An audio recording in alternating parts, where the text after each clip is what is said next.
Hi everyone, it's Desiree, and yes, you are seeing this correctly. I am here with a 5-card 1 kit featuring the Simon Says Stamp Limited Edition Beautiful Mother's Day kit.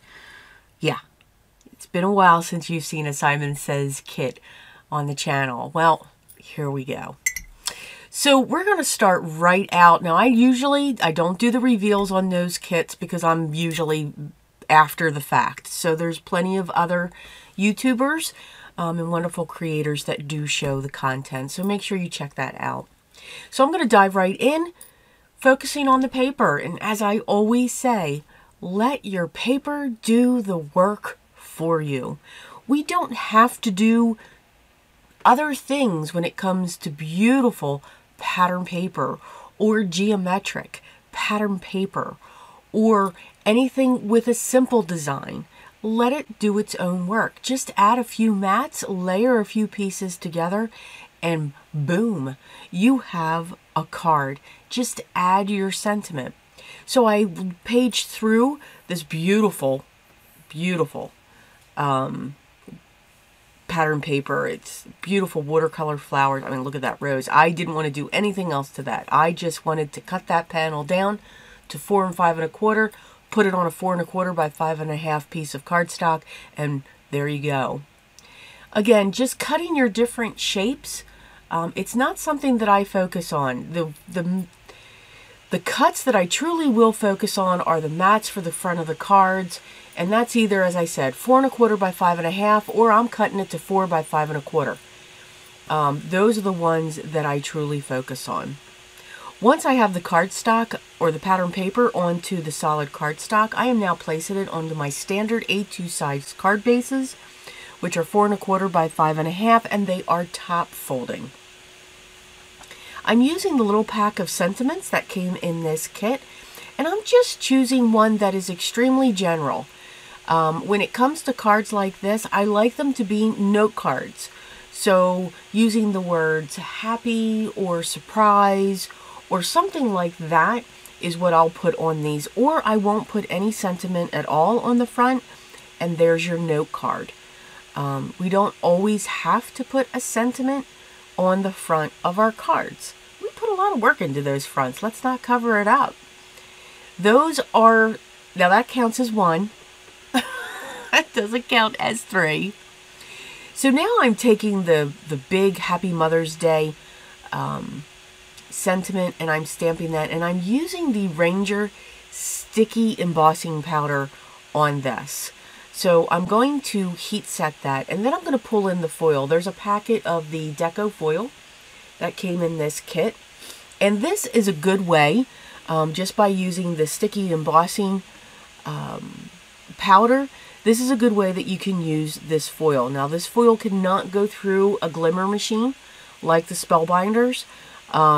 This is for a laminator. Do I have a laminator? I do. Do I like to pull it out? I don't. So I'm all about the other ways of how we can utilize this foil without a laminator. And the sticky embossing powder is exactly that way. So I'm using my paper creaser just to push down to make sure that all of that is covered. And then I'm going to come in with these smaller images, the butterflies, and I'm going to set those around, and I think I even pull out the dragonfly and put that up top. No, I think I stick with the butterflies. Yes, there we go. And again, I'm going to come in. Now, when I come in with the sticky embossing powder, I noticed that it was sticking to the sentiment again. So I figured, okay, here's my chance to put on another layer and get even more gold down. When you do it that way, when you do use the sticky embossing powder, you want to make sure that you have a good, solid image. And I did not when I stamped this the first time. So you want to make sure that you have a good impression so that you get a good coverage. And it works really nice. The other technique that I like doing is using double-sided tape. And what I'll do is I'm going to use my mat to line this up because I want to put a strip of that fabric washi tape by Tim Holtz along the bottom. But instead of using a mirrored cardstock, or maybe you don't have mirrored cardstock, this is another way to get that same effect. I use my finger to push it down, and then I come in with the paper creaser just to make sure I've pushed down all the way. Once I have that in place, I decide to put another strip down below because I didn't go down low enough, but that's okay. This will actually frame the fabric. So I'm going to remove the release paper and then just place that piece of gold right on top. And there you go. You have this beautiful gold border. I'm going to cut a piece of the fabric and I'll remove the backing paper and get that set in place. I'll fold over the edges. Now, you do know that the vintage photo will be making a huge appearance in this video, and here's its first episode. So I'm going to use this to go around my card base. You don't always have to use a piece of cardstock. You can use your inks, whichever inks that you have, and just ink around the outside of your card base to give it another shade of color, so that that can also act as your mat as well. I did not want the white in the background. I have gold. That tape doesn't have any white in it, so I really needed to mute that back. I'm going to be using the stencil on the little envelopes that came in this kit. Now, you can do a lot with this little envelope. It could be a gift card holder. It could hold a note. It could be a little tiny packet. You know, whatever you would want it to be, it can be. Now, this could also be a focal point on the front of a card. You could put this on the inside of a card. So there's just many things that you can do with these. I decided to use the Kitsch Flamingo Distress ink. Now, I kind of got carried away here, which is fine. Now, again, this is not going to look like the bright pink that you are seeing that's coming around that. Now, this pad must be extremely juicy because I had ink going all over the place underneath this, and you can see when I flipped that down on that white piece of paper, it picked up some of the ink. It was actually starting to bleed through the envelope, so I wanted to stop it. So by pushing it on the paper, I was able to remove that excess ink. To clean up the lines, I'm coming in with my Faber-Castell Pitt pen in size small, and I'm just outlining all of the images, the leaves, the flowers, the centers, everything. And it's just going to give me a defined image. So by putting the pink on the craft, I'm getting a rustic shade of that pink. Now I'm coming in with my Prismacolor white. This is always by my side. I am a fan of the Prismacolor white pencil. When it comes to highlighting, whether I'm using colored pencils or I'm looking to put a highlight on something, this is usually the first item that I will grab. More so than a gel pen. I get better results with this than I do the gel pen. It skips, it's not solid white, and if I want something to have a true highlight, I'll even grab my white watercolor. Because then, again, I get better coverage. I am now going to come in with the gel pen, but I'm going to smear it. So I'm putting dots in the center of the flowers, and then you're going to see I'm going to flick in those petals, and now I'm going to come in with my finger and just blend it out even more. So now I have more white to the base of the petals than I do at the other end, but you can still see the pencil. So I'm adding shading to this. The camera is not picking up the shade that's actually happening on these leaves and the flowers. the white pencil, the white gel pen are actually getting shades of pink.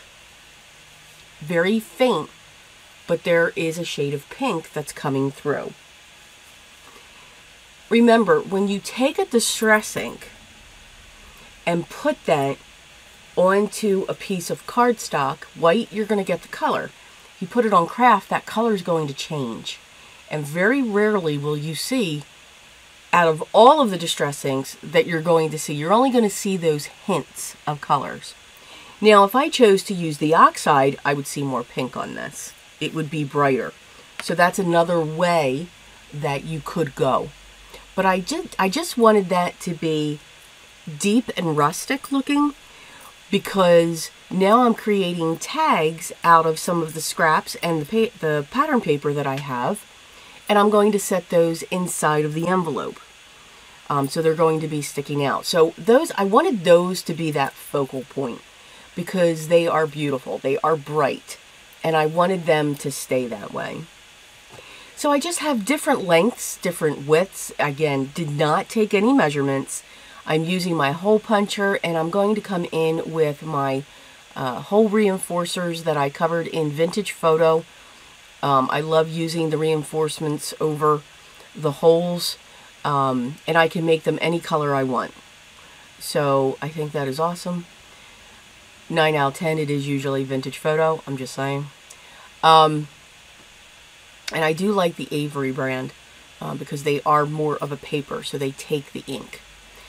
Grabbing a couple of my twines and just cutting them to the lengths, and then I will be folding them over and putting them in the through the holes. Now, you could use a crocodile if you want. I'm a horrible operator with the crocodile, and I have to admit, on the other side, after you use for the eyelet, it separates. I don't like that. It makes me nuts that it just doesn't coil back the way that it should. It really does. So I stay away from the eyelets. And the shame of it is I've got tons of them. But I really do. I truly, truly do stay away from the eyelets. So those are the tags. I like to keep the loops in now. I'm going through another phase. I've put those in the pocket, and that's ready to go and be a gift to whoever and whatever card I create. So now I've taken another piece of the cardstock, and now I'm going to be using my double-sided tape again, and I'm going to create a frame on this piece that I've cut into a frame. To just, again, when you have frames, sometimes I forget, but this time I actually remembered. If you really like a piece of cardstock, cut the center out if this is a mat in the background, because then you still have a piece of that cardstock to use at a later time. So I'm going on each side with the double-sided tape, and I'm creating a gold frame to go around this whole frame. So I'm actually coming in just a scant 1/8 of an inch on each side, so you're still going to see the Desert Storm, but then you're going to see these gold strips going around, because then my panel that I've done the coloring off camera, and I did use colored pencils, it's going to have this Desert Storm and gold frame that's going to sit behind it. So again, this is another way that you can utilize the gold foil without a laminator, like I had shown before. But again, you can do so many different things with it. You can create a frame, you can underline, you can create borders. And you can see here, that's the piece that I have colored. And I'm going to use that large Happy Mother's Day stamp again. I really love the font on it. Now, I don't believe that I cleaned it before, so yeah, I don't want to mark any marks. So I'm remembering things now. So I'm going to have this come up into the upper right-hand corner. It is going to go over the colored pencil, and that's okay. It's totally, totally okay. I'm going to use my VersaFine Black for this sentiment because I do want a dark, crisp sentiment for this. once I'm done stamping that, I am going to come in with my clear embossing powder just to set that in place. And plus, it'll give it just a little bit more shine, just like that frame that's going to go around the outside of that. So it'll help kind of accent it. Going to heat set that. And the cardstock that I used to use my color pencils is the Strathmore mixed media. If you've seen my color pencil videos before, it is my favorite paper. Now I found it in white, black, and I love the toned blue, gray, and tan. So I'm a happy camper. But a great card to use for colored pencils is Bristol. I'll use the white, but not as often. I am not one for bright white when it comes to colored pencils. I do like the watercolor shade. It's like it's like an eggshell white, but it's not this stark white. I'm going to prop this piece up with some double-sided foam. This piece is cut 4 1/4 by 5 1/2, and I did not realize that. Yeah, I thought it was a little bit smaller, and then as I'm putting it down on my card, I'm like, yeah, all right. But that's okay, I have a raised panel.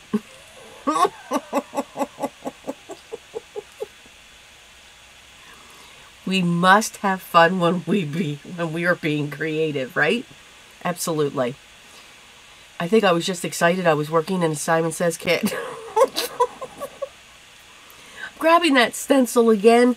Obviously it is a slim line, and I'm using a piece of the Desert Storm. This piece is cut to 3 1/4 by 8 1/4. I like to make my slim lines 3 1/2 by 8 1/2. When I cut that from an 8 1/2 by 11 sheet of paper, I cut it 8 1/2 by 7. So basically I'm cutting along the 11, taking off 4 inches, and then scoring along the 7-inch line at 3 1/2. And then that spare piece I have, I can make a 4x4 card base. So I get 2 card bases out of that when I use that side. Brought in the vintage photo, and I'm using one of my makeup brushes to just cover this entire stencil. In the flowers, I'm going in a little bit heavier, just to give it some more shading. I'm going to pull this down, and you can see we just have this faint image going across the card. One of the things that I'm not worried about, that I'm pulling the cardstock with my tape. It's all good. No one will see it. It's on the back. I'm going to use the fabric tape again.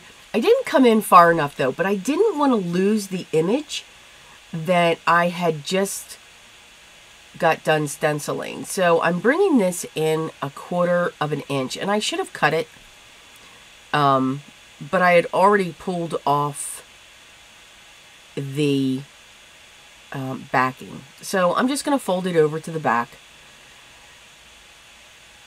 and then we'll be good. I mean, by cutting it in half, I wouldn't have had all of that waste. I'm seeing if any of the glue is coming through so I can put flecks of gold on the fabric. Yeah, didn't work. But a little bit it did. So I'm not quite sure what was sticky underneath it, but I was going to go with it. So I grabbed one of the charms, because in the kit you got a pack of the Tim Holtz Ideology charms in the shape of a heart. So I grabbed some of my twine, wrapped it around, put a knot, and now I'm going to push this through to the back side of this panel. Now I'm going to use that one berry there as the branch that it's coming off of. I'm going to use some double-sided tape just to hold those pieces of twine in place. And then I'm going to come in with some E6000 glue to hold that charm in place. E6000, while the containers are annoying, I'm learning though. I'm learning how to work with them. They really do. They will hold that metal right in place. I don't trust the other glues. I grabbed the sentiment that simply says, love you. And I'm going to stamp that right in that area that's opened at the top. And again, I'm going to use my VersaFine black and stamp that.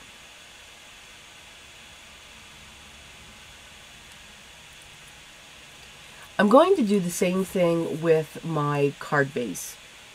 Again, 9 out of 10, all of my cards are a standard A2 size, which is 4 1/4 by 5 1/2, and 9 out of 10, they are a top folding card. So this slimline's gonna be a side folding, but again, didn't want that harsh white going around. Didn't need to put another mat down. I just went around the edges with Vintage Photo, just to tone that white back. I'm going to use the advantage of that double-sided tape, and I'm going to set this down onto my card base. Still trying, thinking that I can get some more gold flecks on there, and yeah, not happening. But that would be cool if I was able to do that. So these are the cards that we've made, featuring the Simon Says limited edition card kit. Now, again, this is sold out. Okay, but you can get the stamp set if you are looking for that. So I'll have that linked below if it's still available. As always, I do hope you enjoyed these cards that we made. Hope I gave you some ideas on how you create if you ordered this kit and have it and not sure what to do. All the products I used will be linked down below in the video description, and if you have any questions, please make sure you leave those down below, and I will make sure I get back to you as soon as I can. Take care. Enjoy your day. Enjoy your art. Remember what's most important for me, though. You got to do it a little bit each day. Always. Be creative, guys. Till next time. Take care.